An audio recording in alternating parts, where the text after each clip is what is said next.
মানে নিজে রান্না করে নিজেই বলতেছি রান্না রেসিপি। এরপরে আপনি পানি দিয়ে দিবেন এবং পানি দিয়ে একদম জালটা চেটায় দিবেন। চেটায় দিয়ে ওখানে সুন্দর করে একটু নিচ দিক দিয়ে এটাকে নাড়ায় চাড়ায় দিবেন যেন নিচের লেগে টেগে না যায়। এরপরে দেখেন আমার কিন্তু খুব হাই হিট দেওয়া।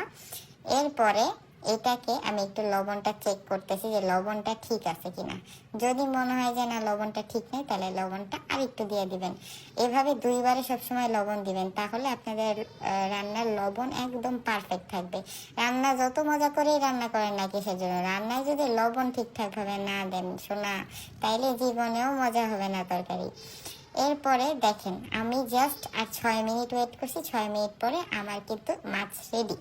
যদি আপনি বেশি সময় ধরে মাছ রান্না করেন, মাছের টেস্টই চলে যাবে। সো আমার কিন্তু মাছ রেডি হয়ে গেছে এবং দেখেন খুব সুন্দরভাবে তেলগুলো উপরে উঠে আসছে। তেল উপরে উঠে আসা মানে হচ্ছে আমার মশলাগুলো কষাই গেছে, মশলাগুলো রান্না হয়ে গেছে এবং মাছটাও খুব সুন্দরভাবে রান্না হয়েছে।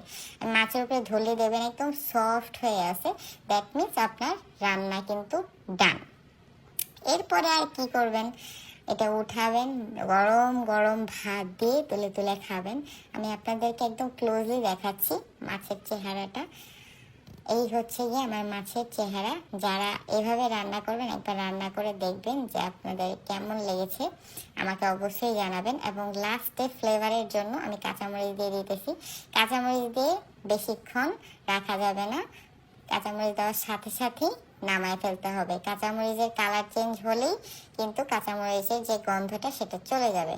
কাঁচামরিচের কালার সবুজ সবুজ থাকতেই এটাকে নামায় ফেলতে হবে।